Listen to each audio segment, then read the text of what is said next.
O Diário de Goiás entrevista o ex-prefeito de São Paulo, ex-ministro da Educação, Fernando Haddad, comigo, com o Vacil Oliveira. Tudo bem, Vacil? Olá, tudo jóia, tranquilo? Bem-vindo aqui a participar do Encontro Nacional de Estudantes de Economia. A economia está na agenda, né? E falar para os estudantes é muito importante. Vamos debater sobre este assunto e outros.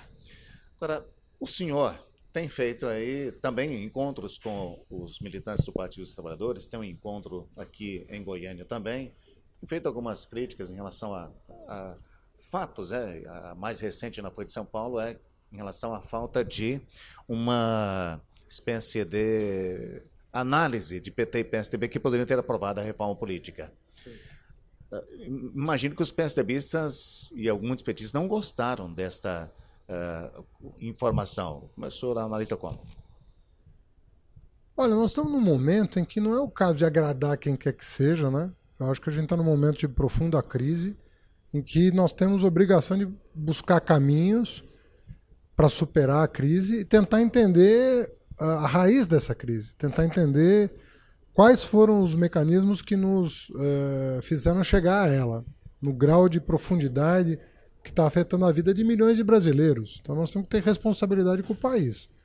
Então as reflexões não fulanizam o debate, né? Não ficam apontando o dedo para quem quer que seja. O objetivo é fazer uma reflexão do que nos levou até aqui, do que nos trouxe até aqui, melhor dizendo. E uma das razões, não tem dúvida, é óbvio que PT e PSDB são partidos muito diferentes, que olham para o Brasil de forma diferente e vão olhar sempre assim. E é bom que seja assim. Porque os partidos não precisam ser semelhantes uns aos outros, senão não faz sentido ter pluralidade partidária. Cada um tem que defender uma bandeira. Mas, apesar das divergências, havia, tempos atrás, um solo comum, que era o da necessidade da reforma política. Nós não podíamos nos manter reféns do atraso. Nós tínhamos que ter feito a reforma política. E se um dos partidos, quando no poder, tivesse chamado o outro para conversar, eu penso que teria saído para proteger o Brasil. Proteger o Brasil dos maus empresários, proteger o Brasil dos maus políticos.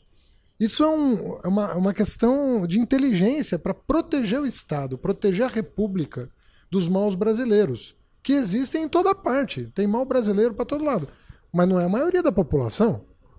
Nós estamos num momento em que os partidos, PT está uma discussão interna muito grande, o PSDB dividido, o PMDB muito dividido, ou seja, todos os partidos estão nessa divisão interna. Dá para falar numa conversa entre partidos, institucional? Então, por isso que eu fazia referência a um tempo em que PT e PSDB eram partidos muito fortes, né? Hoje os partidos estão debilitados, todos, sem exceção, estão muito debilitados, sobretudo aos olhos da opinião pública.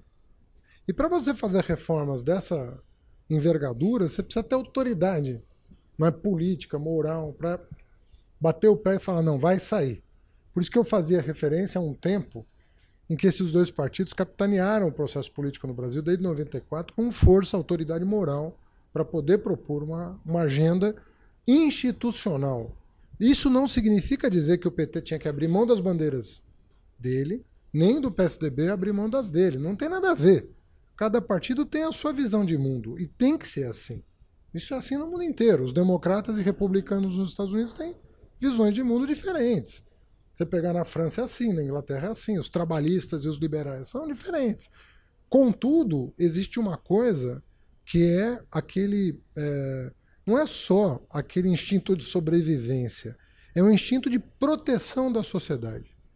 É aquela parte institucional que tem que ser preservada por todo mundo, independentemente da bandeira que impõe. É isso que faltou.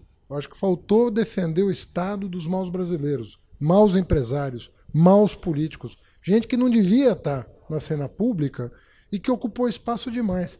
Olha o que está surgindo aí, aos olhos da opinião pública. Pois é, mas e agora? O que dá para fazer? Então, agora é tentar reparar, né, o mal que já foi feito, né, que eu te digo, tem muita gente boa no PT e no PSDB, tem muita gente boa no PMDB, tem gente boa em todo lugar.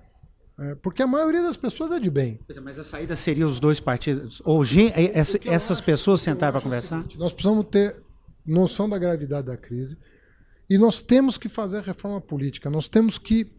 O Supremo Tribunal Federal já fez uma parte, proibindo a doação empresarial para campanhas. Isso já foi uma grande coisa, né? Agora, coligação proporcional, que é onde o toma lá da cá acontece, com a participação, inclusive, de empresários, que acabam financiando esses acordos espúrios, isso tinha que acabar. Se não acabar agora, perderão assim, uma grande chance, uma oportunidade. Talvez a última. Porque eu não vejo como a gente entrar na eleição de 2018 com esse estado de coisas. Nós vamos reproduzir em 2018, por mais 4 anos, todos os vícios que nós sabemos que o sistema tem. E em vez de preservar o sistema para dar uma resposta para a sociedade, porque a sociedade não é obrigada a conhecer os meandros da política. É tudo... Ninguém sabe o que é coligação proporcional, se as pessoas forem perguntadas. Né? Coligação proporcional é o que permite hoje você votar num partido e eleger um deputado de outro, porque estão coligados. Né? Isso é inconstitucional, todo mundo sabe disso, mas ninguém toma uma providência. Se não mudar também essa questão da proporcionalidade e deixar que os mais votados sejam eleitos, também não adianta nada. O distritão, né? Chama distritão a calamidade pública, porque você acaba com o conceito de bandeira partidária. Em vez de você ter no espectro político visões de mundo claras, que as pessoas se identifiquem e votem, como é no mundo, você vai se identificar com personalidades. E aí você vai ter um esvaziamento dessa visão mais geral de como uma sociedade tem que se organizar. Percebe? Então você vai perder substância democrática e vai ter uma democracia de personalidades. Uma democracia de gente famosa. Isso interessa quem? Isso interessa a quem tem programa de TV, interessa a quem tem visibilidade pública, a quem exerce profissões que têm uma interface com o público muito intensa. Mas aquele militante do bairro, aquela pessoa que está ali humildemente, né, sem recursos, fazendo um trabalho de base, essa pessoa nunca mais vai ter oportunidade de ser eleita. Qual o caminho para o PT agora? Uma saída? A saída é Lula? Olha, na minha opinião, eu tenho repetido isso. Acho que a condenação é muito frágil, né? Segundo a maioria dos juristas que eu respeito, considera a decisão muito frágil. Porque imaginar que alguém vá lavar dinheiro trocando de apartamento, um barato por um caro, é assim, no mínimo, de muita ingenuidade. Ninguém faz isso. Não se faz isso. Imaginar que você tem uma cota de um apartamento tipo, de repente você aparece com a escritura de uma cobertura e não paga a diferença. Imaginar que isso tenha sido planejado é uma coisa um pouco... Mas de forma pragmática, o Lula pode não ser candidato. De forma pragmática, tem um recurso no TRF4 que pode reverter como aconteceu com o Vacari, por exemplo, que foi inocentado. Né? Então não é... Direito serve para isso. Tem um juiz e tem os desembargadores que podem rever a decisão. Se a decisão for revista, o Lula é um forte candidato. O Lula, né? Ainda mais inocentado pelo tribunal, eu diria que ele é praticamente imbatível. Né? Porque ele só não tem 60% de intenção de voto porque paira essa dúvida. Se essa dúvida for dissipada... Agora, se Lula for condenado, mantiver a condenação, Haddad é uma saída? Olha, nós não trabalhamos com essa possibilidade, até porque seria um grande desrespeito com o presidente trabalhar com essa possibilidade. Seria imaginar que essa sentença possa prevalecer, e não é o entendimento de ninguém que isso prevaleça. Mas nessa hipótese não há nenhuma discussão em curso, né, sobre o que fazer. Porque, na verdade, está um pouco todo mundo apreensivo em resgatar o Estado Democrático de Direito, que as pessoas possam se defender. Né? Um homem que tem 50 anos de vida pública, enfim, não tem nada cabal contra ele, né?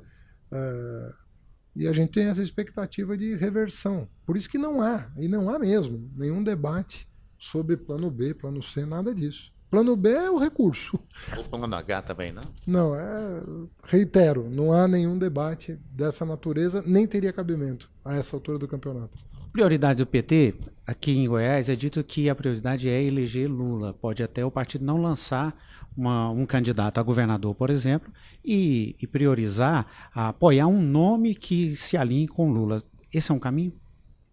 Olha, eu sempre fui defensor de a gente ampliar, né, para além do partido, esse campo mais progressista, mais antenado, mais modernizador. Nós estamos numa onda conservadora muito séria, o nível de intolerância no mundo está crescendo demais, as fronteiras estão se fechando, as pessoas estão recolhidas, a violência está crescendo, a desigualdade está crescendo. Não é um mundo que nós queremos. Nós queremos retomar um processo que vinha bem até pouco tempo atrás, até 2014, um processo que vinha bem, de inclusão das pessoas, de respeito ao trabalhador, de combate à miséria, inclusão. Nós estamos numa universidade. Essa Universidade Federal de Goiás dobrou de tamanho. Ela tem mais de 30 mil alunos, ela tinha 13. Ela tem mais de 30 mil. Isso é que dá orgulho, isso que muda um país. Aqui está cheio de pobres estudando, tem negros estudando. Pela primeira vez, metade das pessoas que estão aqui vão obter o primeiro diploma da família. Isso muda um país. Nós queremos retomar esse processo. Porque só tem esse caminho, que é educar as pessoas para uma vida cidadã, né, de direitos, né, e resgatar isso é fundamental. O senhor fez uma ampla reflexão, um artigo na revista Piauí, sobre a sua administração, sobre a campanha, sobre derrota, vitória.